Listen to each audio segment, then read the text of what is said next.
तो हमने spermatogenesis complete कर लिया था। ठीक, अब हम किस पे आएंगे, oogenesis पे। तो oogenesis में हम क्या देखते हैं, oogenesis में हम देखते हैं कि जिस तरह से स्पर्मेटोजेनेसिस 3 पार्ट में डिवाइड था, 3 स्टेजेस में डिवाइड था, सेम उसी तरह oogenesis भी हमारा 3 स्टेज में डिवाइड होता है। ठीक, जैसे कि मल्टीप्लिकेशन, ग्रोथ और मैच्योरेशन, इन 3 स्टेजेस में स्पर्मेटोजेनेसिस भी डिवाइड था। ओके, तो सेम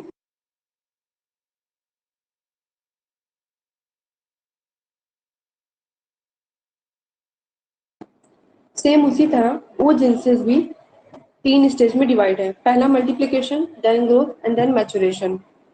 अब हम किसके बारे में पढ़ने जाएंगे, अब हम स्टार्टिंग पढ़ेंगे मल्टीप्लिकेशन पे। ठीक, कि मल्टीप्लिकेशन है क्या। तो अगर हम देखते हैं मल्टीप्लिकेशन में, तो यहाँ पाते हैं कि यहाँ पे मतलब अर्ली फॉलिकल स्टेज की बात चलेगी। अर्ली फॉलिकल डेवलपमेंट मतलब जैसे कि जब शुरुआती में, जब ये फॉलिकल स्टेज में होता है, फॉलिकल स्टेज कब आता है, जब इम्ब्रोनिकल डेवलपमेंट, जो इम्ब्रोनिकल डेवलपमेंट का 5 फेजेस थे, जब वो 5 फेजेस क्रॉस हो जाते हैं, ठीक, उसके बाद आपका होता है फॉलिकल। फॉलिकल्स में बेसिकली कैसे होता है, तो फॉलिकल्स आप देखिए तो इस तरह से होता है फॉर्मेशन। ओके, तो ये फॉलिकल स्टेज कब ग्रो होता है, तो समझिए ये आपका जो फॉलिकल स्टेज है वो 1 मंथ के बाद शुरू हो जाता है ग्रोथ। ठीक है, तो यहाँ पे हम क्या देखते हैं, early during during early follicle development in the female child. Female child में फॉलिकल डेवलपमेंट के समय क्या होता है कि जो इसका प्रिमोडियल जर्मिनल सेल है, बेसिकली हमने जब प्रिमोडियल जर्मिनल सेल पढ़ा था मेल के केस में भी, तो उसमें हमने देखा था कि ये जो सेल होता है ये क्या काम करता है, ये नरिशमेंट का एज वेल एज प्रोटीन प्रोवाइडेशन का काम करता है। ठीक, नरिशमेंट अगर आप वर्ड यूज कर लिए तो इसका मतलब खुद ही हो जाएगा कि प्रोटीन प्रोवाइड करना, उसकी केयर करना, उसको प्रोटेक्ट करना, ये सारे काम हो गए। ठीक, यहाँ पे बेसिकली और क्या होता है कि हम देखते हैं कि जो यॉर्क सैग होता है वो क्या करता है कि जैसे कि समझो यहाँ पे ये ओवरी है,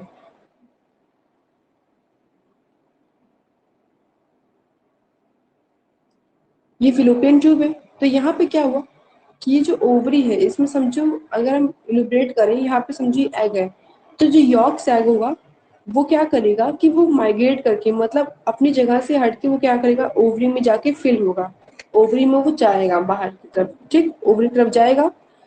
द जर्मिनल सेल और ओवम, चाहे हम जर्मिनल सेल बोले या फिर ओवम, अब चाहे हम ओवम बोले, चाहे हम एग बोले, अब चाहे हम एग बोले, चाहे तो oocyte, प्राइमरी oocyte बोले, ठीक, इन सारे का मतलब एक ही होता है। तो क्या होता है बेसिकली ओवम में, mother cell repeatedly divided by mitosis. हमने ये देखा था, हमने स्टडी की है कि जो मदर सेल होती है वो लगातार डिवाइड करती है। अब डिवाइड कैसे करती है, इम्ब्रोनिकल जब स्टेज हम पढ़ते थे, जब डेवलपमेंट पढ़े थे, तो हमने देखा था ना कि पहले 2 पार्ट में डिवाइड होता है, 2 सेल बनाता है, 2 सेल के बाद फिर वो कितने पे जाता है, 4 सेल्स बनाते हैं, देन 8 सेल बनाता है। ठीक, तो हमने ये देखा था। इसी तरह 16 सेल, 32 सेल्स, तो इस तरह से क्या होता है कि लगातार जो मतलब जो सेल्स है, मदर सेल्स है ओम का, वो लगातार डिवाइड होने लगता है। ठीक, और मिटोसिस प्रोसेस में डिवाइड होता है। मिटोसिस प्रोसेस आपको अच्छे से पता है कि 1 से 2, 2 से फिर 2, तो मतलब क्या होता है कि 2 2 लगातार बढ़ते चलना। इसमें क्या होता है कि इसी तरह लगातार चलते चलते वो बहुत सारे नंबर्स ऑफ सेल्स क्या कर देता है, बना लेता है। ठीक, उसके बाद क्या होता है, उसके बाद डेप्लॉइड ओगोनिया फॉर्मेशन होता है। मतलब इतना सारा प्रोसेस करने के बाद वो क्या बनाता है, वो 2n बनाता है। ठीक है, तो इतना सब प्रोसेस होने के बाद वो क्या बनाता है, वो 2n बनाता है। अब जब वो 2n बनाएगा, ओके एक मिनट को, जब वो 2n बना लेता है तो उसके बाद फिर क्या होता है कि ये जो प्रोसेस है, ये पहली बात तो ये जान लो कि ये प्रोसेस किसमें होता है, मोस्ट हायर कपल एनिमल्स में। मतलब कि जो पूरा एम्ब्रोनिकल स्टेज है, जो फीमेल का पूरा एम्ब्रोनिकल स्टेज होता है, कि जितने भी हायर मैमल्स होते हैं उनमें ये प्रोसेस चलता है। और बेसिकली ये अगर आप बात करोगे बर्ड्स की, तो इन सब में नहीं जाएगा, ये मैमल के केस में ही देखा जाता है। वो भी मैमल के केस में काफी तरह के मैमल्स होते हैं, जैसे कि प्रोथीरिया हो गया, इन सब में नहीं होगा। तो बेसिकली देखते हैं ह्यूमन के केस में ज्यादा होगा, या फिर कुछ मैमल्स जैसे कि एलिफेंट हो गया, ह्यूमन हो गया, कंगारू हो गया, तो इन सब केसेस में आपको ये सब देखने को मिलेंगे। ठीक, फिर oogonia one diploid two N. Diploid मतलब टू एन हो गया, क्योंकि हमने देखा टू एन कैसे बना। टू एन इस तरह से बना कि जो मदर सेल था वो लगातार क्या हुआ, खूब ज्यादा ही डिवाइड होने लगा। और डिवाइड होने के बाद उसने क्या फॉर्म किया, डिवाइड होने के बाद उसने क्या फॉर्म किया, टू एन फॉर्म किया।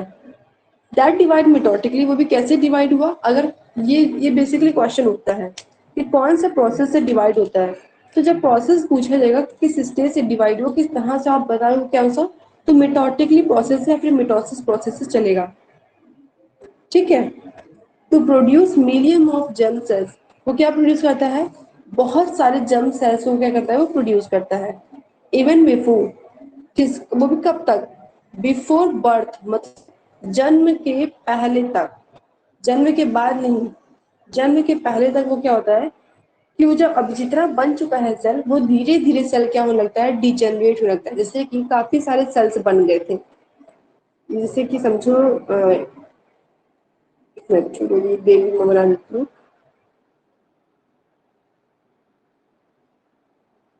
ये बेबी हो, ये बेबी का हेड है। ठीक, ये इसकी आंखें मैं कर देती हूँ। तो क्या हुआ कि अगर खूब सारा जर्म सेल से कहते हैं बन गया है, ठीक, अब बहुत सारा जब जर्म सेल बन गया है तो धीरे धीरे क्या होगा, डिजेनरेट भी होगा। ठीक, जब वो धीरे धीरे डिजेनरेट होता है, तो जब डिजेनरेट हो रहा है तो उस प्रोसेस को हम बोलते हैं कैस्टेरिया, कैस्टेरिया प्रोसेस बोलते हैं। ठीक, तो कैस्टेरिया कौन सा प्रोसेस को बोलते हैं, कैस्टेरिया उस प्रोसेस को बोलते हैं जब जन्म से पहले जो जर्मिनल सेल्स है वो धीरे धीरे डिजेनरेट होने लगे, तो उस प्रोसेस को हम बोलते हैं कैस्टेरिया। ओके, उसके बाद अब हम आते हैं ग्रोथ फेज पे। ग्रोथ फेज पे हम क्या देखेंगे, लाइक स्पर्मेटोजेनेसिस, स्पर्मेटोजेनेसिस की तरह in this process a few oogonia growth. ठीक, वो हमारा कौन सा प्रोसेस कंप्लीट हुआ, मल्टीप्लिकेशन प्रोसेस। मल्टीप्लिकेशन जो फेज था, क्योंकि बेसिकली हम क्या देखते हैं मल्टीप्लिकेशन फेज में, तो मल्टीप्लिकेशन फेज में टू एन बनता है, हमने ये देखा था। ठीक, जब स्पर्मेटोजेनेसिस पढ़ रहे थे हमने ये देखा था ये भी। अब सेम उसी तरह टू एन बनने के बाद क्या होगा, अब आएगा ग्रोथ फेज।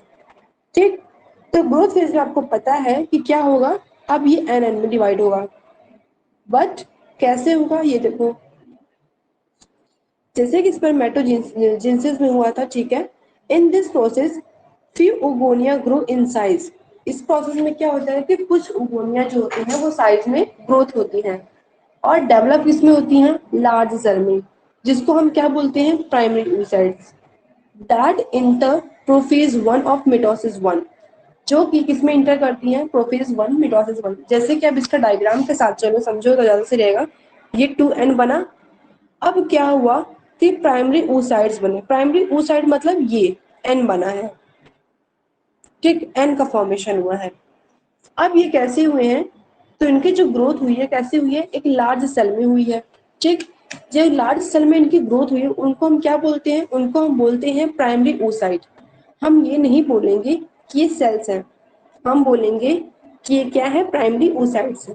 ठीक, और ये कौन से स्टेज में पहुंची है, तो ये जो मिटोसिस मियोसिस वन स्टेज है इसमें पहुंची है। Okay, during follicle development these do not complete the phase until after puberty।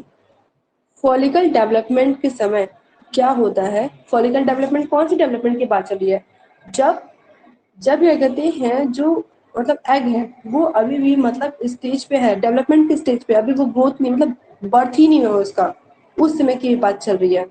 तो एक चीज आप नोटिस करो कि यहाँ पे ये जो प्रोसेस है, अभी आप पूरा डिटेल भी देखोगे, यहाँ पे जो प्रोसेस है ये प्रोफेज वन में आ चुका है। अब यहाँ पे क्या कह रहा है कि ये भी कंप्लीट नहीं करेगा अपने आप को, कब तक, आफ्टर प्यूबर्टी, अंटिल मतलब आफ्टर प्यूबर्टी, प्यूबर्टी तक ये अपने को कंप्लीट नहीं करेगा। ड्यूरिंग दिस अरे stage of development such sorry stage of development each primary oocyte is surrounded by a single layer। ये जो प्राइमरी oocytes है मतलब ये जो एन फॉर्मेशन हुए हैं, ये किससे घिरे हुए हैं, ये किससे, इनके चारों तरफ क्या है, तो इनके चारों तरफ जो है एक सिंगल लेयर में फॉलिकल सेल्स है। ठीक, अब आपको अच्छे से पता है कि फॉलिकल सेल्स जो होते हैं वो क्या होते हैं। फॉलिकल सेल्स बेसिकली जो होते हैं वो आपके मतलब यॉर्क प्लेटलेट से बने हुए होते हैं, ठीक। वो क्या काम करते हैं, उनको हम ग्रैनुलस सेल्स भी बोलते हैं, चाहे फॉलिकल बोलो चाहे ग्रैनुलोज। तो ग्रैनुलोज बोलोगे चाहे फॉलिकल, दोनों का मतलब एक ही होता है। तो बेसिकली ये क्या होते हैं कि जो प्राइमरी oocyte है ये फॉलिकल सेल से सराउंडेड होते हैं। वो क्या काम करता है कि जो फॉलिकल सेल्स है ये प्राइमरी oocyte को प्रोटेक्शन का काम करता है, ठीक। प्रोटेक्शन के साथ साथ उसको नरिशिंग का भी काम करता है। उसके बाद, ठीक, उसके बाद क्या है, and is called primary follicle. अब जब क्या कहते हैं, जब पहला एक सिंगल लेयर आके उस पर लग जाता है फॉलिकल का, तो उसको हम बोलते हैं प्राइमरी फॉलिकल। अगर कोई आपसे पूछे what do you understand by primary follicle, then आप क्या बताओ कि यू टेल दैट कि जब क्या कहते हैं प्राइमरी oocyte, ठीक, प्राइमरी oocyte एक सिंगल फॉलिकल सेल के सिंगल लेयर से सराउंडेड हो जाए, या फिर सराउंडेड मतलब जानते ही हो, गिर जाए, मतलब पूरा कवर हो जाए, तो उसको हम बोलेंगे प्राइमरी फॉलिकल, ठीक। The growth phase is the longest phase in oogenesis। तो बेसिकली जो ये ग्रोथ फेज होता है, क्योंकि हाँ अभी आप पढ़ोगे तो आपको पता चलेगा सबसे ज्यादा बड़ा ग्रोथ फेज ही है। जो हम oogenesis की जब स्टडी करते हैं ना, तो हम देखते हैं कि जो ग्रोथ फेज है वो multiplication as well as maturation, इन दोनों से बड़ा फेज पूरा होता है ग्रोथ फेज। ग्रोथ फेज का कुछ ज्यादा ही अहम रोल होता है, क्योंकि इसी में अगर आप देखोगे तो इसी में हमने आपको दिखाया था डायग्राम। अगर पहला वाला डायग्राम देखो तो आपको समझ में आएगा क्यों ये बड़ा है। इसलिए बड़ा होता है डियर, क्योंकि इसी में अब ये पोलर बॉडीज को भी डिवाइड करेगा, फिर एक सिंगल ओवम को भी डिवाइड करेगा। और इसमें क्या था, स्पर्मेटोजेनेसिस में सब एक इक्वल अमाउंट में थे, लेकिन यहाँ पे क्या होता है कि यहाँ पे काफी चेंजेस हो जाएंगे। इस वजह से जो ग्रोथ फेज होता है वो जीन्सेस की स्टडी करते वक्त ये सबसे बड़ा इस फेज कहा जाता है, ठीक। Okay, now during growth phase size of egg increase many times. Growth phase के समय क्या होता है कि जो एग की साइज होती है वो कई बार, लगातार कई बार क्या होती है, बढ़ती है, ठीक। भले कई बार बढ़ती है, लेकिन ये जरूरी नहीं है कि सारे इंक्रीज होंगे, क्योंकि हमने बहुत पहले इस डायग्राम को कैप्चर कर रखा है, डायग्राम को जान चुका है कि वो क्या होगा कि पोलर बॉडीज बनेंगी ही बनेंगी, ठीक।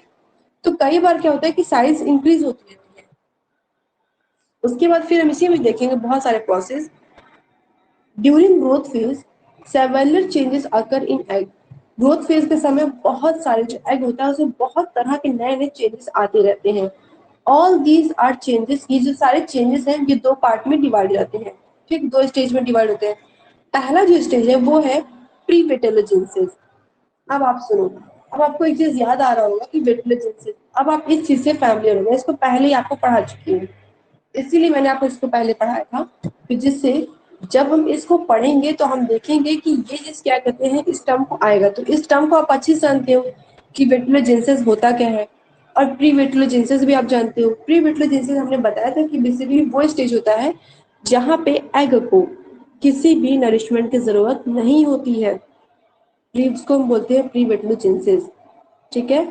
यहाँ पे जो एग है वो ज्यादा नीड उसकी नहीं होती है, यहाँ पे उसको ज्यादा प्रोडक्शन की जरूरत नहीं होती है। लेकिन जब वेटलोजेनेसिस हम आएंगे पढ़ेंगे तो हमको पता है वेटलोजेनेसिस में क्या होता है कि जो एग है उसको नरिशमेंट की जरूरत होती है, उसको मतलब प्रोटीन्स की नीड बहुत ज्यादा हो जाती है, ठीक। तो प्री वेटलोजेनेसिस पहला स्टेज आ जाता है। अब जब पहला स्टेज आया प्री वेटलोजेनेसिस, तो यहाँ पे क्या होता है, during pre vitellogenesis changes occur in the nucleus and cytoplasm of the egg. तो क्या होता है किस समय कि जो न्यूक्लियस है उसमें कई तरह के परिवर्तन शुरू हो जाते हैं, क्योंकि जैसे कि समझिए एग है, अब इसके अंदर ये क्या है, एन है, एन मतलब न्यूक्लियस है। तो अब इसमें क्या होगा कि न्यूक्लियस में चेंजेस शुरू होंगे, ठीक।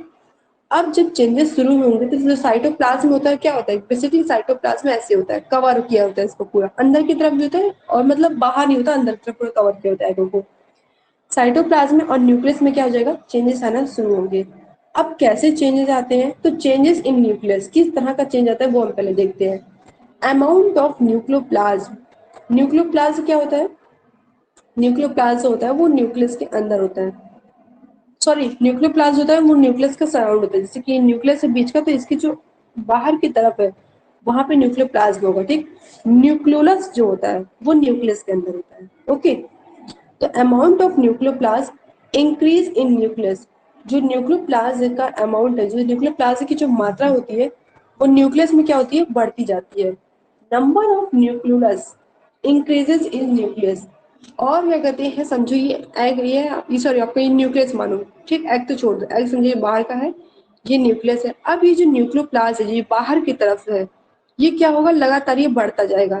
और जो न्यूक्लियस है, सॉरी न्यूक्लियोलस जो इसके अंदर है, न्यूक्लियस के अंदर, ये भी बढ़ता जाएगा। तो आप देख रहे हो कि चेंजेस कैसे आ रहे हैं, न्यूक्लियस में चेंज कैसे आ रहा है कि जो न्यूक्लियोप्लाज्म है वो बढ़ रहा है, साथ ही साथ जो न्यूक्लियोलस है वो भी बढ़ रहा है, ठीक। तो आप ये देख रहे हो। इसके बाद फिर क्या होगा, इसके बाद एक minute, formation of lampbrush chromosome. अब ये बताओ कि लैम्ब्रश क्रोमोसोम कौन नहीं जानता इसके बारे में?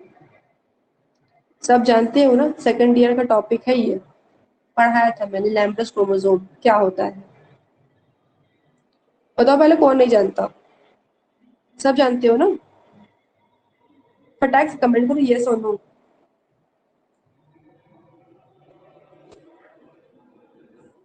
जल्दी बोलो, कमेंट करो, मैं आगे प्रोसीड करना है मुझे। जानते हैं कि नहीं जानते हैं, तो मैं एक्सप्लेन करूँ उसके हिसाब से।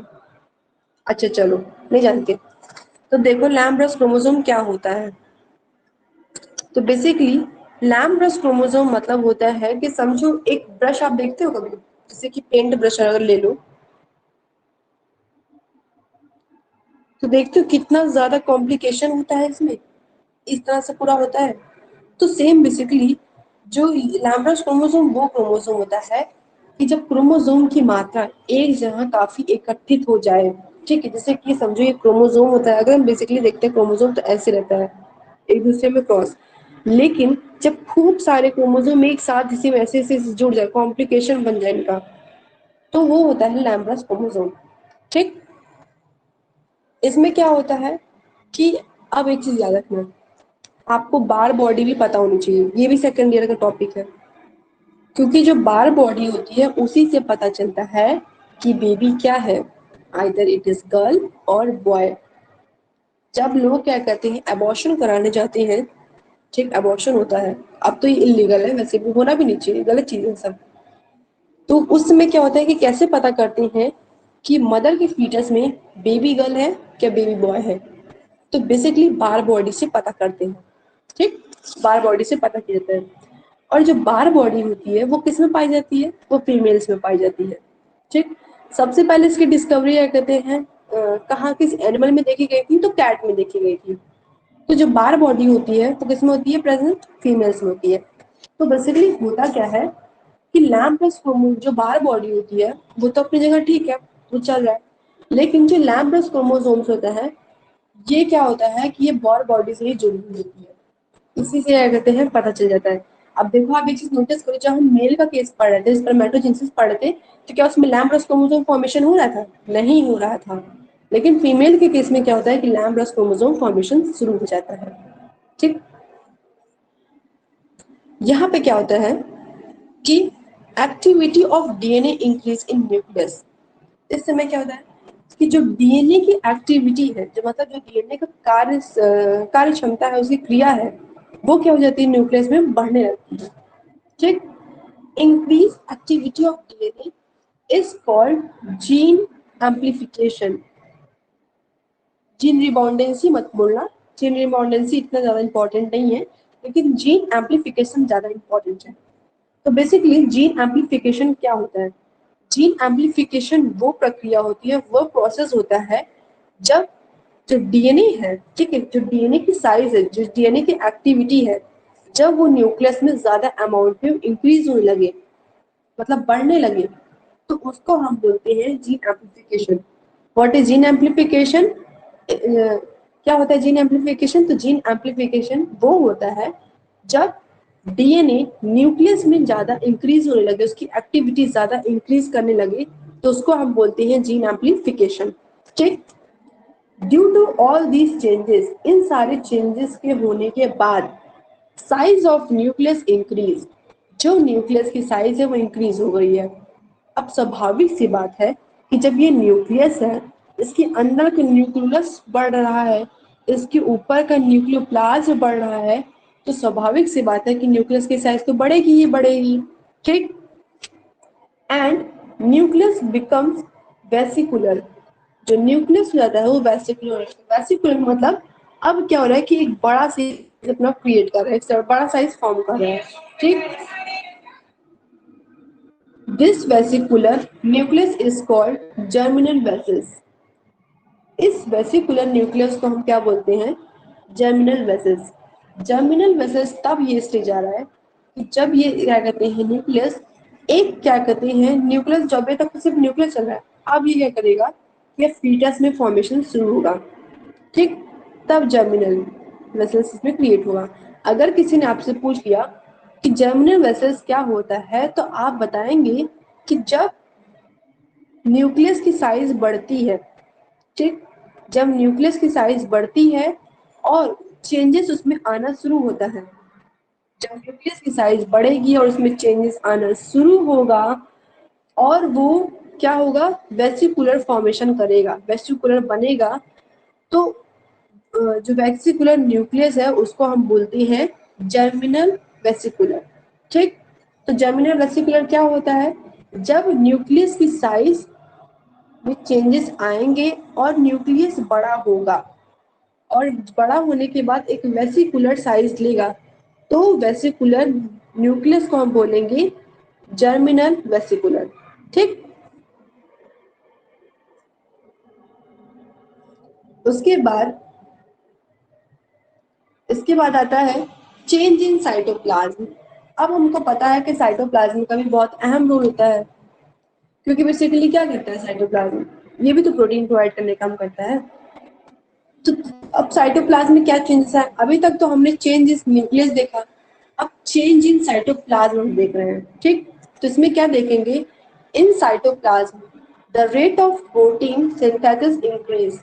जो प्रोटीन की क्या कहते हैं मात्रा होती है, वो क्या होती है, प्रोटीन के जो सिंथेसिस मतलब बन रहा है। ठीक, जो प्रोटीन के बनने की प्रक्रिया होती है, प्रोटीन की जो मात्रा होती है वो क्या होती है, बढ़ना शुरू हो जाती है। क्योंकि आपको मैंने समझाया था कि जब न्यूक्लियस बड़ा होगा, जैसे कि लोग अगर आपके घर में ज्यादा मेंबर्स आएंगे तो उनकी रिक्वायरमेंट भी ज्यादा होंगी, राइट? तो सेम उसी तरह जब न्यूक्लियस बड़ा होगा तो इसकी रिक्वायरमेंट भी तो ज्यादा होगी। तो सेम उसी तरह इसमें जो प्रोटीन का सिंथेसिस होता है वो बढ़ता है। Okay, cytoplasm repeatedly synthesis different type of protein. जो साइटोप्लाज्म होता है रिपीटली मतलब अटैक से जल्दी जल्दी, वो क्या करता है कि बहुत तरह के प्रोटीन और एंजाइम को वो क्या करने लगता है, बनाना शुरू कर देता है। कौन बनाता है बहुत तरह के प्रोटीन एंजाइम्स को? तो साइटोप्लाज्म बनाता है। ठीक, due to more availability of protein and enzyme, synthesis of new protoplasm takes place। बहुत सारे प्रोटीन और एंजाइम के आने की वजह से क्या होता है कि एक नया प्रोटोप्लाज्म बनता है। ठीक, और जो ये नया प्रोटोप्लाज्म बनता है ये कहाँ जाता है, तो ये क्या करता है कि ये जो एग की साइज है उसको बढ़ाता है। ठीक, ये प्रोटोप्लाज्म देखो क्या हुआ, पूरी प्रक्रिया एक साथ देखो तो आपको क्या पता चलेगा कि साइटोप्लाज्म जो था उसने क्या काम किया, साइटोप्लाज्म में क्या परिवर्तन शुरू हुआ। तो हमने देखा कि साइटोप्लाज्म में किस तरह से परिवर्तन हुआ कि जो प्रोटीन की सिंथेसिस की मात्रा थी, जो प्रोटीन बनने की प्रक्रिया थी वो बढ़ी। ठीक, उसको साइटोप्लाज्म ने बढ़ाया, ज्यादा किया, और जब साइटोप्लाज्म उसको बढ़ा रहा था तो उसने कई तरह के प्रोटीन को और एंजाइम को बनाया। जब बहुत तरह के प्रोटीन एंजाइम एक साथ बने तो क्या आया, तो एक प्रोटोप्लाज्म आ गया। अब जब प्रोटोप्लास्ट आ गया तो प्रोटोप्लास्ट ने क्या काम किया, तो प्रोटोप्लास्ट ने क्या काम किया कि वो जो एग की साइज थी उसको इंक्रीज कर दिया। ठीक, then number of cell originally increase in cytoplasm. अभी स्वाभाविक से बात है कि जब साइटोप्लाज्म ने एग और एंजाइम को बनाया, प्रोटोप्लाज्म बना, तो सौरव्यक्तिक प्रोटोप्लाज्म एग की साइज को इंक्रीज कर रहा है। जब किसी चीज की साइज इंक्रीज हो रही है तो स्वाभाविक सी बात है कि जो सेल्स हैं वो भी तो इंक्रीज होंगे, है ना। तो उसी तरह क्या होता है कि जो सेल्स ओरिजिनली है वो साइटोप्लाज्म में क्या होता है कि वो इंक्रीज होता है, ज्यादा मात्रा में शुरू हो जाता है। अब कौन कौन से सेल्स शुरू हो रहे हैं ये देखो, endoplasmic reticulum, Golgi bodies and mitochondria. ठीक, ये सेल्स जो होते हैं ये शुरू हो गए हैं, मतलब इनकी जो अमाउंट है, इनका ये जो ऑर्गन्स है, छोटे छोटे ऑर्गेनेलीज हैं, इनकी जो मात्रा है वो बढ़ना शुरू हो गई। तो कौन कौन से शुरू हो रहे हैं मात्रा में, तो एंडोप्लाज्मिक रेटिकुलम हो रहा है, गोल्गी बॉडीज हो रहा है और माइटोकॉन्ड्रिया हो रहा है। यही हमने जब स्पर्मेटोजेनेसिस के केस में पढ़ा था तो हमने कौन कौन सी सेल्स को देखा था, तो हमने देखा था गोल्गी बॉडीज और माइटोकॉन्ड्रिया को। ठीक, एंडोप्लाज्मिक रेटिकुलम वहां पे नहीं था। लेकिन ओजेनेसिस के केस में हम क्या देख रहे हैं कि ओजेनेसिस के केस में एंडोप्लाज्मिक रेटिकुलम भी इन्वॉल्व है। Okay, later on all these three cell organelles, ये जो इसके बाद क्या होता है कि जो तीन सेल ऑर्गेनेलीज हैं, एंडोप्लाज्मिक रेटिकुलम, गोल्गी बॉडी और माइटोकॉन्ड्रिया, ये क्या होते हैं कि ये एक रिंग जैसा, मतलब कि जो न्यूक्लियस है उसकी सतह पे, जैसे कि ये न्यूक्लियस है, ठीक, ये समझो ये न्यूक्लियस है। अब इसके चारों तरफ ये तीनों क्या करेंगे, एक रिंग जैसा एक बाहर स्ट्रक्चर, मोटा कवर बनाएंगे।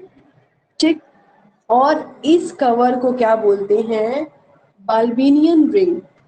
इस वर्ड को ध्यान से रखना, जितने भी आपको ये जो अंडरलाइन दिख रहे हैं ना, ये सारे टर्म मैंने बहुत इंपॉर्टेंट है इसीलिए अंडरलाइन किए हुए हैं। ठीक, ये सारे जितने भी लाइंस हैं ये बहुत ज्यादा इंपॉर्टेंट है। जब आप क्या कहते हैं बहुत छोटा नोट्स बनाना शुरू करते हो ना, मतलब एक अप्रॉक्स चाहते हो कि आपका 2 पेज में 1 पेज में जाए, तो फिर जितने इंपॉर्टेंट पॉइंट्स होते हैं उनको मैं अंडरलाइन कर देती हूँ, सिर्फ इन्हीं मेजर वर्ड को। लेकिन आप तभी उन मेजर वर्ड को कैप्चर कर पाओगे जब आप लोगों की उसकी डीप स्टडी की है, उसको डीप आपने देखा है, समझा है, तब। ठीक है, तो एक बात याद रखना कि जब तीन सेल्स, अगर किसी ने आपसे पूछा what do you understand by Balbiani ring, Balbiani ring होता क्या है, ये क्वेश्चन आ भी जाता है। ये क्वेश्चन क्या कहते हैं वाइवा में पूछ भी लिया जाता है। तो आपको तो पता है कि बल्बिनियन रिंग क्या होता है। बल्बिनियन रिंग बेसिकली वो रिंग होता है जब तीन सेल ऑरिजिनली, कौन सा तीन cell originally, endoplasmic reticulum, Golgi bodies और माइटोकॉन्ड्रिया, ये तीनों एक साथ मिलके एक रिंग जैसा स्ट्रक्चर बनाते हैं। वो भी किसके अराउंड, किसके तरफ, किसके बाहर की तरफ, न्यूक्लियस के। तो उसको बोलते हैं बेल्विनियन रिंग। तो कोई कठिन है कि समझिए आपका न्यूक्लियस है, रुको मैं थोड़ा सा सुंदर सा कर देती हूँ, अच्छा लगेगा। समझो ये न्यूक्लियस है। ठीक, अब ये जो न्यूक्लियस है इसके पूरे साइड में यहाँ पे अगर ये कहते हैं ये एक रिंग बन रही है, वो भी कौन कौन है इसमें इन्वॉल्व है, तो एंडोप्लाज्मिक रेटिकुलम है, उसके बाद माइटोकॉन्ड्रिया है और कौन है, गोल्गी बॉडीज हैं। ये तीनों जब रिंग बनाती हैं तो इस रिंग को हम क्या बोलते हैं, इस रिंग को हम बोलते हैं बेल्विनियन रिंग। ठीक, उसके बाद हम देखेंगे इन दिस स्टेज, इस स्टेज में क्या होता है, Golgi bodies of egg secrete a member around the egg. जो गोल्गी बॉडी होती है वो क्या सिक्रेट करती है, उसने एक मेंबर सिक्रेट किया एग के सराउंडिंग में। ठीक, एग के अराउंड मतलब एग के साइड में, और उसको हम क्या बोलेंगे, विटेलिन मेम्ब्रेन। अब एक चीज याद रखना, अगर किसी ने अराइज किया कि what do you understand by vitelline membrane, तो विटेलिन मेम्ब्रेन वो मेम्ब्रेन होता है जो कि सिर्फ और सिर्फ गोल्गी बॉडी एग के, मतलब सराउंड में एग के बाहर की तरफ बनाती है मेम्ब्रेन को। उस मेम्ब्रेन को हम बोलते हैं विटेलिन मेम्ब्रेन। बेल्बिनियम मेम्ब्रेन क्या था, जब गोल्गी बॉडी, एंडोप्लाज्मिक रेटिकुलम और माइटोकॉन्ड्रिया ये तीनों एक साथ मिलके न्यूक्लियस के, किसके बनाएंगी, न्यूक्लियस, नॉट एग, एग की बात नहीं चल रही है, न्यूक्लियस की जब बाहर बनाएंगी तो उसको बोलते हैं बेल्बिनियम रिंग। और जब एग के बाहर बनाने की बात चलेगी तो विटेलिन मेम्ब्रेन। ठीक, न्यूक्लियस और एग में कंफ्यूज मत होना, दोनों में बड़ा अंतर है। जो एग होता है उसके अंदर न्यूक्लियस प्रेजेंट होता है, याद रखना। देखो, अब आप एक डायग्राम देखो, ये आप देख रहे हो, ये क्या है, न्यूक्लियस। इसके सराउंड में जो बाहर रिंग बनी, इसने ये क्या हुआ है, ये बेल्बिनियम रिंग है। अब इस बेल्बिनियम की जो बाहर एक रिंग बनी है, वो रिंग कौन सी है, वो प्लाज्मा मेम्ब्रेन बनी है। ठीक, प्लाज्मा मेम्ब्रेन को बाहर जो मेम्ब्रेन बनी है, वो कौन सी मेम्ब्रेन है, वो विटेलिन मेम्ब्रेन है। ठीक, अब एक चीज याद रखो, प्लाज्मा मेम्ब्रेन और विटेलिन मेम्ब्रेन के बीच में जो ये स्पेस है, इस स्पेस को क्या बोलते हैं, इस स्पेस को बोलेंगे प्री विटेलियन स्पेस। अब प्री वर्ड आप इसलिए आराम से याद कर लेना, क्योंकि अगर कोई चीज किसी चीज से पहले आती है जिसको हम बोलते हैं प्री, और उस चीज के बाद आती है तो उसको क्या बोलते हैं, पोस्ट। ठीक, तो इसलिए आपको याद होना चाहिए। अगर आपको इतना याद हो गया तो अगर आप जैसे कि आपने एग्जाम में बना दिया, एग्जाम में बना दिया, प्लाज्मा मेम्ब्रेन बना दिया, विटेलिन मेम्ब्रेन बना दिया, और आपको नहीं याद रहा प्री विटेलिन मेम्ब्रेन, तो आप एक चीज याद रखना कि विटेलिन से पहले एक चीज आएगा, वो होगा प्री। ठीक, नाउ उसके बाद अब हम क्या देखेंगे, चलो पढ़ें। A space appear between plasma membrane of egg and Vitellian membrane, उसको बोलेंगे प्री-विटेलियन मेम्ब्रेन। ये चीज हमको पता है कि जो स्पेस है, स्पेस मतलब जो जगह है, वो प्लाज्मा मेम्ब्रेन के बीच में और एग के, सॉरी, और विटेलियन मेम्ब्रेन के बीच में, इसको क्या बोलते हैं, प्री विटेलियन मेम्ब्रेन। मतलब वो जगह जो प्लाज्मा मेम्ब्रेन और विटेलियन मेम्ब्रेन के बीच की जगह है, उसको क्या बोल रहे हैं, प्री विटेलियन मेम्ब्रेन।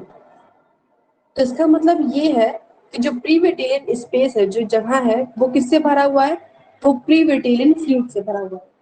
क्योंकि ऐसा तो नहीं है कि कोई भी चीज है तो वो खाली होगा, अब ऐसा तो नहीं कोई खोखला होगा, तो उसके अंदर लिक्विड्स तो भरे ही होंगे। ठीक, तो जो फ्लूइड भरा हुआ, जो लिक्विड भरा है, वो कौन सा लिक्विड है, तो वो लिक्विड है प्रीविटेलियन फ्लूइड। देखो एक चीज याद रखो, कोई बहुत कठिन चीज नहीं है, अगर एक बार ध्यान से देखो तो सारे शब्द, सब जितनी भी चीजें हैं, सब एकदम एक ही जैसे आपको दिखेंगे। Very expensive. ठीक, अगर आप देखो तो सब आपको एक ही तरह दिखेंगे। जैसे कि बेटेलिन था, जो क्या कहते हैं, प्लाज्मा मेम्ब्रेन के बाहर लेयर बनाया है। अब इसके बीच में जो क्या कहते हैं जगह है, वो कौन सी है, प्री हो गई, मतलब बेटेलिन से पहले वाली जगह। अब क्या कहते हैं, जो प्री बेटेलिन है स्पेस, उसके अंदर कौन सा लिक्विड होगा, तो प्री बेटेलिन अगर स्पेस है तो ऑफकोर्स की बात है कि प्री बेटेलिन फ्लूइड ही होगा, प्री बेटेलिन लिक्विड ही प्रेजेंट होगा उसमें। ठीक, at the end of previtelline vitellogenesis, previtellogenesis के एंड में क्या होता है कि जो गोल्गी, सॉरी, जो एंडोप्लाज्मिक रेटिकुलम है, वो क्या होगा, वो डिसअपियर हो जाएगा, वो गायब हो जाएगा। ठीक है, वो गायब हो गया, तभी तो क्या कहते हैं, जो गोल्गी बॉडीज है, उसने क्या बनाया था, गोल्गी आखिर कहते हैं प्री विटेलियन मेम्ब्रेन, सॉरी, विटेलियन मेम्ब्रेन को कौन सिक्रेट कर रहा है, गोल्गी बॉडी भी सिक्रेट कर रही है ना। तो वही बता रहा है कि क्या कहते हैं, जब प्री विटेलियोजेनेसिस शुरुआत होती है, ठीक, मतलब जब कहते हैं वो जो स्पेस बन रहा है, प्री विटेलियोजेनेसिस वाला स्पेस बन रहा है, प्लाज्मा मेम्ब्रेन के बाद जब एक स्पेस बनना शुरू हो रहा है, ठीक, तो उस समय क्या हो रहा है कि एंडोप्लाज्मिक रेटिकुलम क्या हो जाएगा, डिजेनरेट हो जाएगा, मतलब वो गायब हो जाएगा, डिसअपियर हो जाएगा पूरी तरह से। तो उस समय क्या होगा कि जो गोल्गी बॉडीज है, वो किस में कन्वर्ट हो जाएगा, वो कॉर्टिकल ग्रैन्यूल्स में कन्वर्ट हो जाएगा, और कौन सा लिक्विड सिक्रेट करेगा, ये प्रीमेटेरियन फ्लूइड तो बन रहा है, लेकिन वो जो फ्लूइड है, उसके अंदर कौन सी चीज है, वो किस चीज से बना है, तो मुको पॉलीसैकेराइड से वो बना हुआ है। ठीक, मतलब ये है कि जो प्री विटलिन फ्लूइड है, ये फ्लूइड किस चीज से बना हुआ है, तो ये फ्लूइड जो है वो बना हुआ है किससे, मुको पॉलीसैकेराइड से वो बना हुआ है। ठीक, अच्छा, अभी मैं इसको रिकैप करती हूँ, बताना, उड़ना नहीं चाहिए, दिमाग से उड़ना नहीं चाहिए, मैं फिर से रिकैप कर दूंगी ना। हमने प्री मेट्रोजेनेसिस इतना प्रोसेस पढ़ लिया, अभी हम सिर्फ मैचुरेशन चल रहे हैं, सोच लो, सॉरी मैचुरेशन बोल रही हूँ, मैच्योर स्टेज पे भी चल रहे हैं सिर्फ, सॉरी ग्रोथ, हाँ ग्रोथ पे, ग्रोथ ही तो सेकंड है, सिर्फ सोचो सेकंड कितना बड़ा है, अभी अभी और है।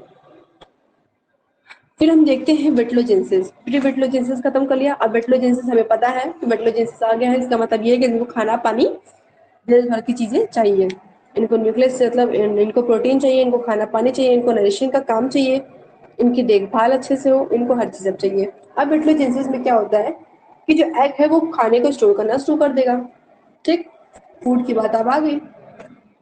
अब क्या कहते हैं, जब यॉक है, जिसके अंदर यॉक है, अब वो फूड बनाना शुरू करेगा। जैसे कि समझो ये एग था, बहुत छोटा सा भी है, धीरे धीरे क्या हुआ, ये बड़ा हुआ और बड़ा हुआ और बड़ा हुआ और बड़ा हुआ। ठीक, तो ये इतना था, ये इतना था, ये इतना हुआ, अब ये इतना हो गया। तो जब ये इतना बड़ा हो गया तो इसको तो फूड की जरूरत होगी, अब इसको फूड की जरूरत होगी। ठीक, तो यहाँ पे क्या होगा कि yolk is synthesis in egg, but major part of yolk is receive by liver. जो मेजर पार्ट होता है यॉक का, वो किससे, कहाँ से लिया जाता है, तो वो लिवर से लिया जाता है। जैसे कि जो लिवर होता है, जो मदर का लिवर होता है, लिवर, ठीक है, उस लिवर से यॉक सीक्रेट होता है। मतलब जो एनर्जी जाती है, क्योंकि आपके लिवर में क्या प्रेजेंट होता है, आपके लिवर में vitamin D, vitamin C, vitamin A, ये सारी चीजें प्रेजेंट होती हैं। इसीलिए लिवर जब ट्रांसप्लांट में से बेसिकली लिवर ट्रांसप्लांट नहीं होता है। क्या होता है कि जब ट्रांसप्लांट होने के अगर केसेस भी होती है तो बहुत रेयर में, rare in the case success होता है। ठीक, और सबको पता है कि लीवर एक ही होता है हर किसी के पास। तो जब क्या कहते हैं, अब बेबी को, अब वो क्या कहते हैं, एग जब बड़ा हो रहा है, अब उसको भोजन की जरूरत पड़ रही है। अब एक चीज समझ लो, अगर उसको भोजन की जरूरत पड़ रही है तो इसका मतलब जो बेबी है वो स्टार्ट हो चुका है बनना। ठीक, और जब फूड शुरुआत होगी, उस खाने की शुरुआत होगी, तो वो कहाँ से शुरुआत होगी, डायरेक्ट उसको नहीं मिलेगा स्टमक से, उसको लीवर से लेना पड़ेगा। वो कहाँ से खाना लेगा, तो मदर के लीवर से निकलता है वो। ठीक, यॉक की फॉर्म में बहुत सारी एनर्जी है, कहते हैं वो जाती है न्यूक्लियस में। ठीक है, तो ये जो लिवर होता है, लिवर से क्या कहते हैं यॉक बनना शुरू होता है, और यहीं से यॉक रिसीव से होना शुरू हो जाता है। तो लिवर से एक एक जो प्रोटीन होती है गिन गिन के निकलना शुरू होती है। ठीक है, two type of yolk is found. अब यॉक भी दो तरह से पाए जाते हैं, ये तो हमको पता है क्योंकि हमने जब वेटलोजेंसिस केसेस पढ़े थे उसको हमने देख ही लिया था। ठीक, अगर हम एनिमल्स की बात करें, जैसे कि हम बात करते हैं मैमल्स की, तो मैमल्स के केस में ही आएगा प्लेटलेट्स वाला। और गैनियल यॉक की बात करेंगे तो इनवर्टिब्रेट्स में जाएगा। ठीक है, ये हम तो जानते हैं। और इनवर्टिब्रेट के साथ साथ ये फिशेज में जाता है। लेकिन जो यॉक प्लेटलेट है यहाँ पे, ये किस में आएगा, ये ह्यूमन्स के केस में आएगा। यॉक प्लेटलेट मतलब पूरा खून, मतलब एक साथ लगातार खून गिन गिन के, जो मतलब प्रोटीन जितनी भी एनर्जी हो रही है, मतलब अच्छी वाली क्वालिटी वाली, वो निकल रही है बाहर उस समय। तो क्या होगा कि ग्रेन्यूल में, आपको पता है ग्रेन्यूल वर्ड्स आपको समझ में आ रहा होगा कि फाइन लाइक स्ट्रक्चर, मतलब वो छोटी छोटी छोटी छोटी टुकड़े जैसे स्ट्रक्चर होते हैं। और ये किस में जाते हैं, प्रोटिस्टिमा एनिमल्स में जाते हैं। बेसिकली इतना याद मत रखना, ये बस ये याद रखना, मतलब अगर आप इसको बस इसका बस नाम याद रखते बोल देना ग्रेन्यूल यॉर्क, इतना ही बोल देना, इसमें काफी रहेगा। क्योंकि आप यहाँ पे वेटलोजेंसिस एक्सप्लेन करने नहीं बैठे हैं। ठीक, तो इसलिए आप सिर्फ ग्रेन्यूल यॉर्क बोल लें और ज्यादा कुछ बोलने की जरूरत नहीं है। लेकिन जब यॉर्क प्लेटलेट्स की बात आ जाएगी, तो यॉर्क प्लेटलेट्स भी आप सिर्फ ऐसा ही इतना ही बोल सकते हैं, यॉर्क प्लेटलेट्स। दो तरह के यॉर्क होते हैं, ग्रेन्यूल यॉर्क और यॉर्क प्लेटलेट्स। और साथ ही साथ क्या लिख देना कि ब्रैकेट में करके ऐसे लिख देना कि जो ग्रेन्यूल यॉर्क होता है वो स्टोमा एनिमल्स में पाया जाता है, और जो यॉर्क प्लेटलेट्स होता है वो हायर एनिमल्स में पाया जाता है। ठीक, और ज़्यादा लिखने की आवश्यकता नहीं होगी, क्योंकि आप मेट्रोजेंसिस एक्सपेरिमेंट अगर आप ज़्यादा लिख दोगे तो कोई मैटर नहीं निकलेगा, कहानी इतना वही बात, क्योंकि यार दिमाग में भी तो होना चाहिए ना, इतना टाइम भी तो होना चाहिए, टाइम नहीं रहता इतना। ठीक है, तो सिर्फ यही दोनों लिख देना, बाकी तो आप पढ़ेंगे उसको। अब हम आगे की तरफ बढ़ते तो हम क्या देखेंगे, केमिकल कंपोजिशन इन यॉक।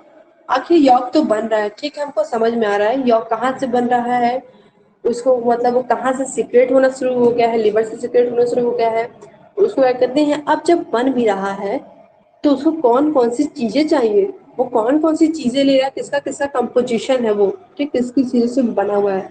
तो मोस्ट कॉमन, जो बेसिकली सबसे कॉमन है, वो क्या है, फॉस्फोलिपिड। ठीक, फॉस्फोलिपिड, लिथिन, फॉस्फोलिपिड में क्या, लिसिथिन।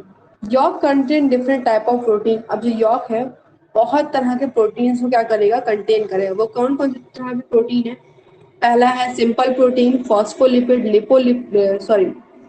Phospholipid, lipoprotein. तो फॉस्फोलिपिड और लिपोप्रोटीन क्या कहते हैं, ये आप अच्छे से जानते हैं किससे और कैसे बनता है। अब बात करते हैं बेसिकली सिंपल प्रोटीन की। तो जो सिंपल प्रोटीन है वो एल्बुमिन, ग्लोबिन और ग्लोबिन ग्लोबिन इनसे बनता है। अब आपको पता होना चाहिए कि ये जो प्रोटीन्स हैं, ये तीनों, अगर आप इनको कभी पढ़े हो तो आपको याद होना चाहिए कि जो प्रोटीन्स होते हैं ये बेसिकली क्या काम करते हैं। ये काम करते हैं कि आपको एंटीबॉडी से प्रोटेक्ट करें, ठीक।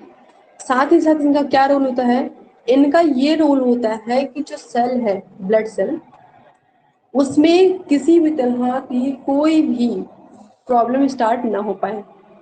मतलब एक तरह से ये आपको समझो, ल्यूकोसाइड होता है ना, ल्यूकोसाइड मतलब क्या है, ल्यूकोसाइड ल्यूकोसाइड मतलब होता है एंटीबॉडीज। तो उनको सिक्रेट करने में हेल्प करते हैं, ठीक। इनका बड़ा मेजर रोल होता है ल्यूकोसाइड सिक्रेट करने में। और जो इम्यून पावर होती है उनको इंक्रीज करने में इनका बड़ा ही ज्यादा अहम रोल होता है, ठीक है। इनको हम सिंपल प्रोटीन कहते हैं। अगर हम बात करते हैं फॉस्फोलिपिड की और लिपोप्रोटीन की, तो फॉस्फोलिपिड में क्या है, फॉस्फोविटिलिन और ओ विटामिन। तो इसमें क्या होता है कि बेसिकली ये जो दोनों प्रोटीन होते हैं, ये वाला प्रोटीन और लिपोप्रोटीन, लिपोप्रोटीन मतलब ये, और लिपोविटामिन, इसमें क्या होता है, ये जो एनर्जी होती है, जो मतलब अच्छे अमाउंट में जितने भी विटामिन होते हैं, साथ ही साथ एंटीबॉडीज होती हैं, ये इनको सिक्रेट करता है, ठीक। क्योंकि आपको पता होना चाहिए कि जो फॉस्फेट होता है उसका क्या काम होता है। ये क्या करता है कि एनर्जी, विटामिन डी देता है, ठीक, एनर्जी फॉर्मेशन देता है। अगर किसी चीज को एनर्जी चाहिए होती है, क्योंकि हमने पढ़ा था कि जो कैस्ट्रॉल होता है, कैस्ट्रॉल से ही कहते हैं सनलाइट हमारे स्किन में पड़ी, स्किन में पड़ने के बाद जो गोल्गी बॉडीज हैं वो कैस्ट्रॉल में कन्वर्ट हुए, ठीक। कैस्ट्रॉल में कन्वर्ट होने के बाद क्या होते थे, सारा प्रोसेस सेकंड ईयर में पढ़ा है मैंने। कैस्ट्रॉल में कन्वर्ट होने के बाद वो क्या होते हैं कि वो विटामिन डी को सिक्रेट करने का काम करते हैं। अब ऐसे नहीं कि इंसान की लाइट पड़ते ही विटामिन डी हमारे शरीर में आ गया, अरे वाह, ऐसा नहीं होता है। गोल्गी जो बॉडीज हैं, वो गोल्गी बॉडीज कैस्ट्रॉल को तोड़ेंगी, कैस्ट्रॉल को तोड़ने के बाद वो क्या करेंगी कि वो क्या कहते हैं, विटामिन डी को सिक्रेट करना शुरू करते हैं, ठीक। तो बेसिकली ये जो फॉस्फोलिपिड है और लिपोप्रोटीन है, ये दोनों बड़े इंपॉर्टेंट होते हैं। ये बेसिकली इनका बहुत ज़्यादा ही मेजर होता है कि जो प्रोटीन हो वो अच्छे से अमाउंट में, मतलब जो न्यू मतलब बेबी फॉर्मेशन हो रहा है ना, क्योंकि एक बच्चा बन रहा है, तो जब वो बन रहा है, एक नई बॉडी जब फॉर्मेशन हो रही है तो उसको काफ़ी ज़्यादा प्रोटीन की ज़रूरत इसमें पड़ती है। तो इनका बेसिकली एम ये होता है कि उसको काफ़ी अच्छे से प्रोटीन मिले और एनर्जेटिक हो वो, ठीक। In yolk least amount of carbohydrate also found. Yolk में क्या होता है कि बहुत कम मात्रा में कार्बोहाइड्रेट्स पाया जाता है, ठीक। अब आप सोच रहे हो कि कार्बोहाइड्रेट्स, हाँ, कार्बोहाइड्रेट्स का बड़ा ज़रूरी होता है, क्योंकि बेसिकली क्या होता है कि जो कार्बोहाइड्रेट होता है ना, ये एनर्जी आपको देती है। अब जैसे कि एनर्जी कैसे देती है, अब एक बात हम करें, जैसे कि इंसान समझो खूब ज़्यादा चावल खा लिया, तो चावल खाने के बाद क्या होता है कि देखो काफ़ी लोगों को बहुत नींद आती है चावल खाने के बाद। क्यों? क्योंकि इसमें जो कार्बोहाइड्रेट की मात्रा होती है ना डियर, बहुत ज़्यादा होती है। और जब आपको मतलब एक साथ बहुत एनर्जी मिल जाती है, जिसकी वजह से आपकी जो बॉडी है वो क्या हो जाती है, तुरंत नींद चाहिए होता है, उसको नींद आने लगती है। अब आप थोड़े थोड़े टाइम में अगर एनर्जी धीरे धीरे ले रहे हो तो ठीक है, आप स्टेबल हो, लेकिन एक साथ जो आपको एनर्जी मिल जाती है, जिस तरह से एनर्जी एक साथ मिलती है उस तरह से एनर्जी एक साथ जाती भी है। इसमें ये भी मतलब फायदा से नुकसान भी होता है ना, इसीलिए तो एक साथ क्या कहते हैं कार्बोहाइड्रेट, तो इसलिए इसी वजह से जो बच्चे में क्या कहते हैं कार्बोहाइड्रेट कम जाता है। क्योंकि अगर एक साथ रखते हैं चला गया कार्बोहाइड्रेट काफी अमाउंट में, तो क्या होगा कि वो थोड़े टाइम के लिए ठीक है जब तक माँ के पेट में है, लेकिन होने के बाद फिर देखते बर्थ होने के बाद क्या होगा उसका, तुरंत एकदम फुस, कोई मतलब नहीं रहा। तो उससे इसलिए क्या कहते हैं जो कार्बोहाइड्रेट बहुत कम दी जाती है, और जो प्रोटीन है और क्या कहते हैं इम्यून पावर है, ये सब चीजें जो है वो ज्यादा दी जाती है। मतलब वो ऑलरेडी क्या कहते हैं बॉडी वर्क करता रहता है, उस हिसाब से बॉडी खुद ही क्या कहते हैं गिन गिन की चीजें उसको देता है। उसके बाद हम क्या देखेंगे, फिर हम देखेंगे, अब हम देखेंगे मैच्योरेशन फेज। ग्रोथ फेज हमारा कंप्लीट हो गया, ठीक। मैच्योरेशन देखो, ग्रोथ फेज में हमने पहले बेसिकली क्या देखा, काफी बड़ा था वो जान लो। तो ग्रोथ फेज में हमने देखा था कि क्या कहते हैं, दो पार्ट में डिवाइड होता है हमारा। एक होता है प्री वेटलोजेंसिस, एक होता है वेटलोजेंसिस। फिर हमने देखा था कि जो प्री वेटलोजेंसिस है वो भी दो पार्ट में डिवाइड हो गया था। एक था चेंज इन न्यूक्लियस और एक था चेंज इन साइटोप्लाज्म, ठीक। वेटलोजेंसिस के केस में क्या था कि वेटलोजेंसिस के केस में कोई चेंजेस नहीं था। बेसिकली सिर्फ ये बताया था कि किस तरह से उसको कौन सी प्रोटीन लेनी है, बस उसमें क्या होता कि यॉर्क को डिवाइड कर दिया गया था। दो तरह का यॉर्क बताया गया था। पहला बताया गया था कि यॉर्क ग्रेन्यूल, दूसरा बताया गया था यॉर्क प्लेटलेट्स, ठीक है। उसके बाद उसमें फिर बताया गया कि कौन सा प्रोटीन क्या कहते हैं बॉडी लेता है और कहाँ से जो यॉर्क फॉर्मेशन है वो सीक्रेट होता है। तो हमको पता चल गया था कि जो यॉर्क फॉर्मेशन है वो कहाँ सीक्रेट होता है, वो लिवर से सीक्रेट होता है, ठीक। और फिर कौन कौन सी प्रोटीन लेता है, तो हमने देखा कि तीन तरह की वो प्रोटीन्स लेता है। ये तीन तरह की प्रोटीन लेता है। पहला लेता है सिंपल प्रोटीन, दूसरा लेता है फॉस्फोलिपिड, तीसरा लेता है लिपोबिटलिन, ठीक। तो ये इसका पूरा प्रोसेस था। अगर हम बात करते हैं ग्रोथ मैच्योरेशन फेज की, तो मैच्योरेशन फेज में क्या हुआ, अब आप एक चीज याद रखो कि यहाँ पे हमने अभी तक देखा कि वो 2n से nn में बना। nn बनने तक इतने सारे प्रक्रिया, इतने सारे प्रोसेस, इतने सारे चीजों से वो गुजरा है। अब यहाँ से क्या कहते हैं, जब कहते हैं फिर वो n बनेगा, बाकी तीन तो पोलर बॉडी बनाएगा ना, पीपीपी, ट्रिपल पी और एक एन, तीन पोलर बॉडी बनाएंगे और एक एन बनाएंगे, एन मतलब वही ओम, ठीक। हमको अब ये वाला प्रोसेस चलना है, इसको पढ़ना है। तो ये प्रोसेस पढ़ने के लिए हम आते हैं मैच्योरेशन फेज पे। मैच्योरेशन फेज में हम देखते हैं कि 100 ऑफ दीज डिप्लॉयड सेल्स, बहुत सारे, बहुत मतलब 100 मात्रा में, तो समझो एक बहुत अच्छे अमाउंट में जो डिप्लॉयड सेल होते हैं वो प्राइमरी oocyte में क्या हो जाते हैं, वो डेवलप हो जाते हैं। These being the first step of the first mitotic division। अब हम अभी तक क्या पढ़ रहे थे, मेयोटिक, ठीक।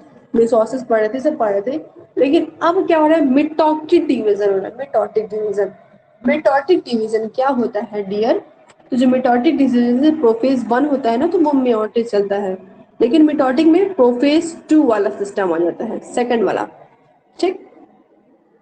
तो यहाँ पे पहली बार मिटोटिक डिवीजन शुरू होता है। बैक क्यों नहीं हो रहा है ये, ठीक है।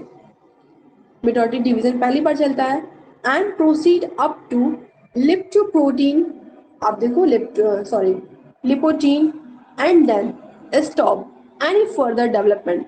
उसके बाद क्या होता है कि मिटोटिक डिवीजन होने के बाद, मतलब प्रोफेज 1 का ही ये पार्ट है, क्योंकि अगर सॉरी प्रोफेज 2 का ये पार्ट है, क्योंकि अगर आप कभी जब सेल साइकिल होती है तो देखो सेल साइकिल में जो प्रोफेज 2 आता है, तो जो प्रोफेज 2 होता है वो 5 पार्ट में डिवाइड होता है, ठीक।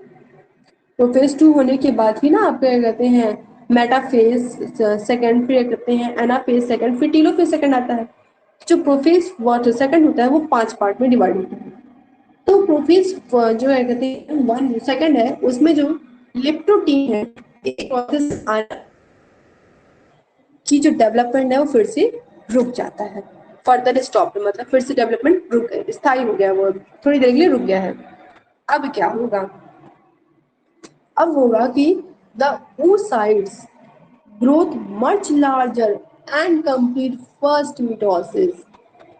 अब जो oocyte है, oocyte मतलब वो जो ओवम है, सिर्फ एक ओवम, वो काफी बड़ा हो जाएगा, और काफी बड़ा होने के बाद क्या करेगा वो मेयोसिस प्रोसेस को कंप्लीट करेगा, वो मेयोसिस प्रोसेस में चलेगा to form a large secondary oocyte, और क्या बनाएगा, क्या कहते हैं, एक बड़ा सेकेंडरी oocyte बनाएगा। अब आप एक चीज याद रखो, एक चीज आपने देखा कि यहीं पे सेकेंडरी oocyte बनने से ही आपको चीज समझ में आया कि जो गर्ल के केस में क्या हुआ कि बर्थ से पहले ही उसने अपना एक जो साइकिल है वो कंप्लीट कर लिया है, ठीक। 2 साइकिल होती है ना, तो एक साइकिल उसने पहले से ही कंप्लीट कर लिया है, प्राइमरी साइकिल को कंप्लीट कर ली है।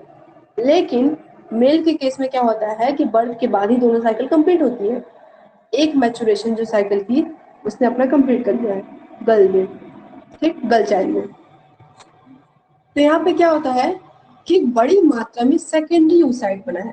प्राइमरी तो बहुत पहले हो गया था, अब वो क्या बनाई, सेकेंडरी oocyte बनाई है। उसने तो बना लिया, साथ ही साथ क्या हुआ, अ स्मॉल पोलर बॉडी, जो छोटी छोटी पोलर बॉडी होती है वो डेवलप हुई है।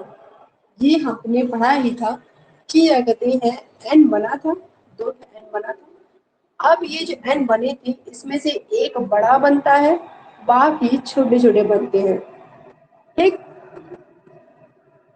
तो ये जब बना तो इस समय क्या हुआ कि स्मॉल पोलर बॉडीज भी बनी, very little amount of cytoplasm but one full of chromosomes. देखो बहुत इनमें क्या होता है कि छोटे छोटे पोलर बॉडीज हैं, इनमें क्या खास, इनमें क्या होता है, तो इनमें जो साइटोप्लाज्म होता है बहुत ज्यादा, ये बहुत मतलब बहुत थोड़ा सा होता है, ठीक है। लेकिन जो क्रोमोसोम्स होता है वो प्रेजेंट होता है इनमें भी। एक सेट जो क्रोमोसोम्स का होता है इसमें प्रेजेंट होता है, भले प्रेजेंट है, लेकिन सिर्फ फंक्शन कौन करेगा, ये सेकेंड oocyte वाला, सेकेंडरी oocyte, ठीक है। इसके बाद हम क्या देखेंगे, इसके बाद देखेंगे in human and most vertebrates the first polar bodies does not undergoes meiosis again। Human में और बहुत सारे वर्टिब्रेट्स में, वर्टिब्रेट्स मतलब देखो यहाँ टी है, ठीक, वर्टिब्रेट्स जैसे कि आपके फिशेस हो गई, फिशेस के साथ साथ आपके बर्ड्स हो गए, रेप्टाइल्स हो गए, एम्फीबियंस हो गए, मैमल्स हो गए, ये सारी वर्टिब्रेट्स हैं। में क्या होता है कि बहुत सारे जो प्राइमरी फर्स्ट पोलर बॉडीज होते हैं वो मेयोसिस सेकंड के केस में नहीं जाते हैं। स्वाभाविक सी बात है, यही तो हमने देखा अभी तक। तो यह कहते हैं ये जो पोलर बॉडीज है, पहली पोलर बॉडीज जब बनी थी, ये जो एन बनी थी, तो क्या ये मेयोसिस सेकंड के केस में गई थी, नहीं गई थी, ठीक है। क्योंकि जब ये टू एन से, एक नोटिस करो, जब ये टू एन से जब ये एन बन रहा था तो एक पी बना था और एक एन बना था। ये एन एन हमेशा कंसीडर कर रहे हैं जिससे आपको तैयार हो। तो जब ये पी बना था तो ये पहली पोलर बॉडी है, फर्स्ट पोलर बॉडी है, ये मेयोसिस सेकंड में नहीं जाती है, ठीक। यही ये बात बता रहा है। तो ये तो हमको पहले से पता है, हम इस चीज से फैमिलियर हैं। Whereas जबकि secondary oocyte proceed as far as metaphase stage of meiosis second। जबकि क्या होता है कि जो secondary oocyte है, secondary oocyte मतलब वही जो कहते हैं सबसे बड़ा हुआ, सबसे बड़ा ओवम बना है, ठीक। वो क्या करता है, वो अब मेटाफेज स्टेज में आ गया, मतलब प्रोफेज सेकंड स्टेज को उसने क्रॉस कर गया, प्रोफेज कौन से, सॉरी, मेटाफेज सेकंड स्टेज में वो आ चुका है, ठीक। However, it then stop any division and it wait arrival of spermatozoa from complete secondary। अभी तक आप सोच रहे थे कि कैसे मैम हुआ, कैसे उसने पहला प्रोसेस, मतलब कैसे गर्ल के केस में ऐसा हुआ कि पहला प्रोसेस क्या कहते हैं कंप्लीट कर लिया मदर में ही। तो पहला प्रोसेस डियर इसलिए कंप्लीट किया, इस लाइन को पढ़ो कि यहाँ से आपका डाउट बड़ा क्लियर हो जाएगा।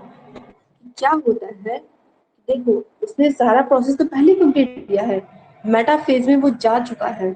जो मतलब जो बेबी में है, बेबी में क्या है कि जब क्या कहते हैं वो पहले से ही मेटाफेज ओट्राफेज सेकंड कंप्लीट कर चुकी है। जबकि मेल के केस में ऐसा कुछ नहीं है, वो पहले से ना समझ है, बाहर आने के बाद उसका दिमाग खुलता है, ठीक। लेकिन गर्ल्स पहले से समझदार होती है, वो मतलब पैदा हुई नहीं कि दिमाग के उनके पास भगवान दे देते हैं, ठीक है।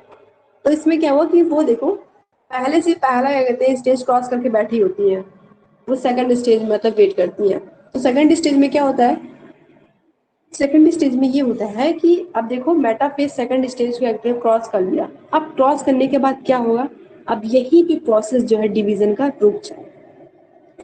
अब जो डिवीजन का प्रोसेस चलेगा वो बर्थ के बाद चलेगा। बर्थ के बाद वो भी कब, जब मैच्योरिटी, जब प्यूबर्टी स्टेज आएगी तब। अब ये वो जो प्रोसेस चलेगा प्यूबर्टी स्टेज में, वो भी कब, वो भी तब जब क्या कहते हैं कोई स्पर्म ओवा को डिफ्यूज करेगा, तब, ठीक। तब जाके सेकंड मेयोटिक डिवीजन क्या कहते हैं वो पूरा होगा। तो देखो यहाँ पे क्या, यही से इसलिए मैं बार बार कहती हूँ जो गर्ल्स होती हैं उनमें क्या होता है कि जो पहला स्टेज होता है वो पहले से क्रॉस कर लेती हैं, बिना बर्थ के ही, बिफोर बर्थ ही वो क्रॉस कर लेती हैं, आफ्टर बर्थ वो सेकंड स्टेज क्रॉस करती हैं। ठीक, तो यहाँ तक तो उसने क्रॉस कर लिया। अब यहीं पे अगर प्रक्रिया रुक जाएगी, गर्ल्स की प्रक्रिया यहीं पे रुक जाएगी, मतलब जो उनका फॉर्मेशन हो रहा है वहीं पे उनका रुक जाएगा। अब सिर्फ बच्चा क्या कहते हैं, बच्चे का जो मतलब जितना भी जर्मिनल चीजें हैं वहीं रुकने के बाद अब बच्चे की सिर्फ बॉडी डेवलपमेंट होगी। ठीक, सिर्फ बॉडी डेवलप होगी, ऑर्गन डेवलप मतलब जो प्रोडक्टिव ऑर्गन है वो डेवलप अब नहीं होगा, वो हो चुका डेवलप, अब सिर्फ बॉडी डेवलप होगा। तब जब से सिर्फ बॉडी डेवलप होगा तो वो क्या करेगा, इतना मतलब मेटाफेज स्टेज है, metaphase stage meiosis of second का, तो वहीं पे वो रुक गया। अब किसका वेट हो रहा है, स्पर्मेटोजोआ का वेट हो रहा है। और उसके बाद क्या होगा, जब स्पर्मेटोजोआ उसको मिल जाएगा then second meiotic division complete होगा। ठीक, उसके बाद देखो अब completion of meiosis second convert the secondary oocyte in a fertilizer। जब क्या कहते हैं, अब समझो कि जो गर्ल है, मतलब समझो कपल्स हैं, कपल, ठीक, जो कपल्स हैं तो क्या हुआ कि उनमें क्या कहते हैं, अगर क्या कहते हैं जो लेडी है, यस, बस नियर अबाउट टू कंप्लीट, बस इसके बाद डायग्राम फिर कंप्लीट। तो देखो इसमें क्या है कि इसमें क्या हुआ कि जो सेकेंडरी oocyte है, जब उसको स्पर्मेटोजोआ मिल गया, ठीक, अब समझो मिल गया उसको, अब मिल गया तो क्या होगा कि वो फर्टिलाइज एग होगा, फिर जाइगोट फॉर्मेशन करेगा, ठीक, तब वो फिर से सेकंड पोलर बॉडी बनाएगा, और ये जो प्रक्रिया है ये लगातार चलती जाएगी। ठीक, अब कुछ इंपॉर्टेंट डिफरेंस देख लो oocyte में और स्पर्मेटोजोआ में, ये जरूरी है डिफरेंस। ठीक, अब डिफरेंस देखो थोड़ा सा। तो डिफरेंस क्या है, पहला आप क्या देखोगे डिफरेंस, तो पहला आप देखोगे one primary spermatocytes produce four spermatozoa.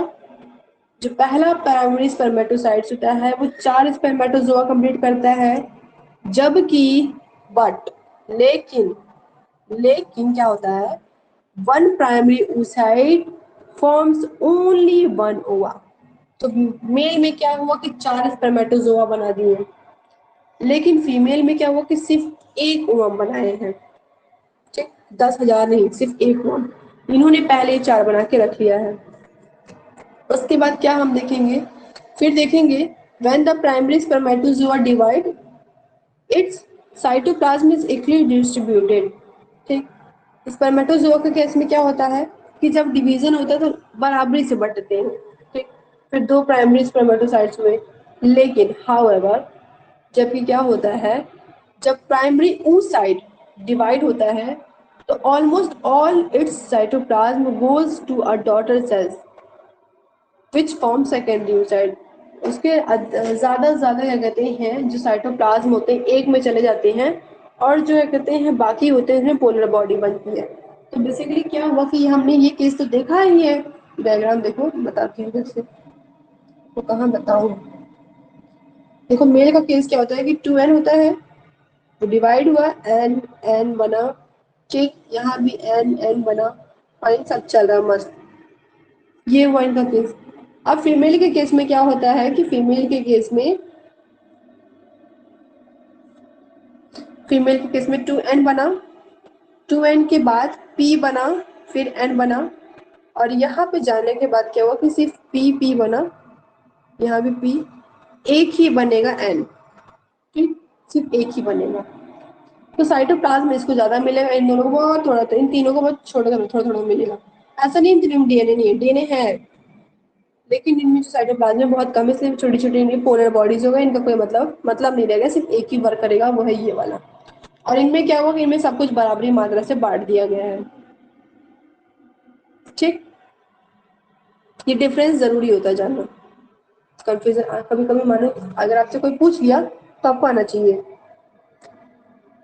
The other daughter cells polar bodies receive half chromosome, okay fine, fine, वही पोलर बॉडी की बात चल रही है कि उनमें जो प्रोटोप्लाज्म होता है बहुत लीस्ट अमाउंट में होता है, क्रोमोसोम्स उनको मिलते हैं लेकिन हाफ मिलता है, पूरा नहीं मिलता, जबकि एक जो ओम होता है उसमें ज़्यादा मिलता है। ठीक, अब ये डायग्राम है, डायग्राम के बाद आपका खत्म। ये बेसिकली डायग्राम आप फैमिली है इनसे कि जो 2n है, 2n के बाद क्या हुआ कि कितने वीक्स में, तो सेकंड्स वीक्स में एक एम्ब्रियोनिक बना और ये मल्टीप्लिकेशन फेज चल रहा है।